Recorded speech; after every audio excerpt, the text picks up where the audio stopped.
دعا میں بھی نماز میں بھی ہم دعا مانگتے ہیں اهدنا الصراط المستقیم،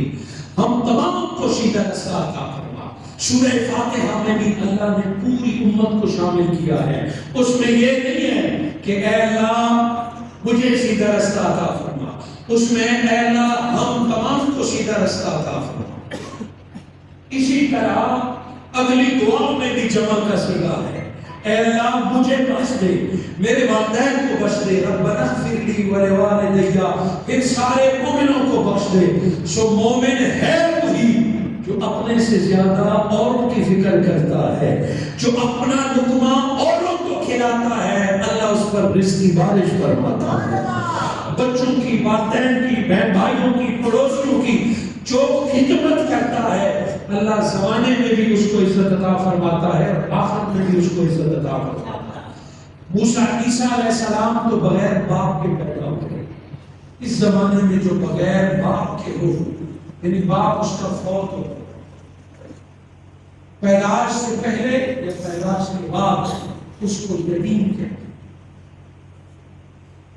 جس کا والد فوت ہو وہ یتیم ہے، اور میرے آقا صلی اللہ علیہ وآلہ وسلم خود دنیا میں تشریف لائے تو آپ کا یتیم پیدا،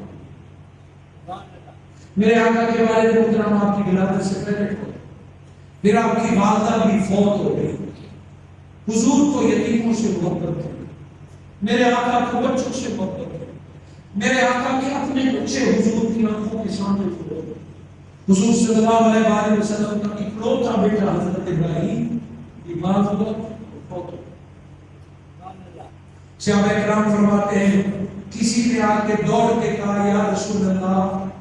ہمارا بچہ بیمار ہے، دم کرنا ہے، دعا کرنا ہے۔ صحابہ کرام حضور کو لے کر ان کے گھر گئے، بچہ ہچکیاں لے رہا تھا، بچے کو دیکھ کر حضور زاروں قطار رونے لگے، پیغمبر ہے، مگر بچے کو حالت نشہ میں دیکھ کر میرے آقا زاروں قطار رونے لگے۔ فرمایا یا رسول اللہ یہ کیا ہے، آپ بھی روتے ہیں؟ میرے آقا نے فرمایا یہ وہ شفقت ہے جو اللہ نے ہر مسلمان کے دل میں رکھی ہوئی ہے۔ اپنے بچوں کے لیے تو ہر کوئی روتا ہے، مزہ تب ہے کہ اوروں کی اولاد کا دل درد میں پیدا ہو جائے۔ نبی صلی اللہ علیہ وآلہ وسلم عیادت کو بڑا مقام دیتے تھے۔ میرے آقا نے فرمایا مریض کی عیادت کے لیے جاؤ، جنازوں میں آج کل 1000 لوگ ہوتے ہیں، 2000 لوگ ہوتے ہیں، مگر مریض عیادت کے لیے رواج ختم ہو رہا ہے۔ پرانا زمانہ ہوتا تھا کہ محلے والے چلتے تھے، مریض کا پوچھتے تھے، بیٹھتے تھے، آج وہ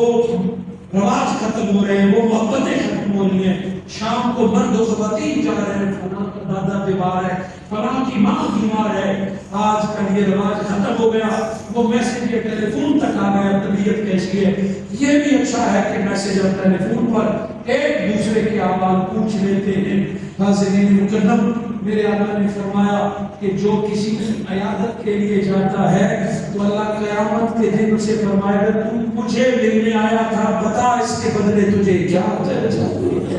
اور قیامت کے دن ایک نمازی ایک حاجی کہے گا مولا میں تجھے ملنا چاہتا ہوں، اللہ فرمائے گا کہ میں جب دنیا میں آیا تھا اسے بندہ پوچھے گا مولا دنیا میں کب آئے تھے، میں تیرے پڑوس میں آیا تھا، بندہ حیران رہ جائے گا۔ نمازی مسجد میں جانے والا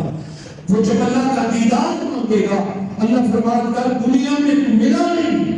یہاں دیدار مانگتا ہے، مولا تو دنیا میں کہاں آیا تھا، میں تیرا فلاں پڑوسی بیمار تھا نا، اگر تو اس کی عیادت کے لیے آ جاتا، تو عیادت مریض کی کرتا، تجھے ثواب رب کے دیدار کا مل جاتا۔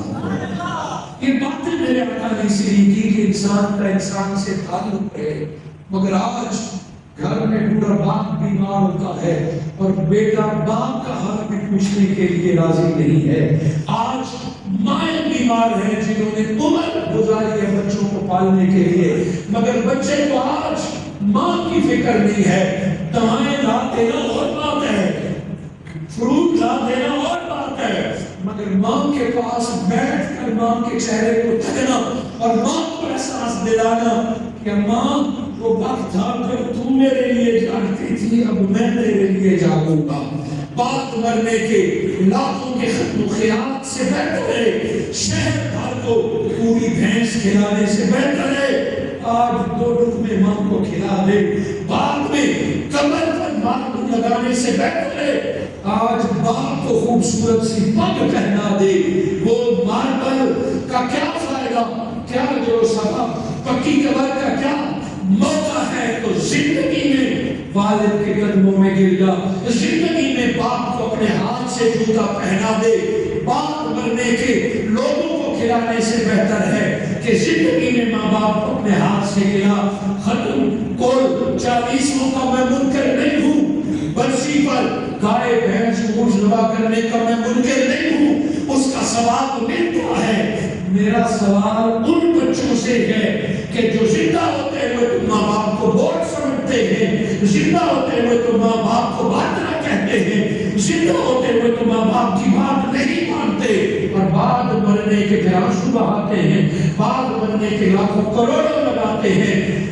موقع ہے ان کے پاس کہ جن کا باپ زندہ ہے موقع ہے ان کے پاس کہ جن کی ماں زندہ ہے یہ رب کو راضی کرنے کا ایک ڈائریکٹ انداز ہے اللہ نے اپنے پیغمبروں کے ماں باپ کا بھی ذکر کیا عیسیٰ علیہ السلام کی ماں کا ذکر کیا یوسف کے بابا یعقوب کا ذکر کیا اسماعیل کے بابا ابراہیم کا ذکر کیا آج پڑوسی رشتہ دار تو دور آج سگے بہن بھائیوں کا رشتہ کمزور ہو رہا ہے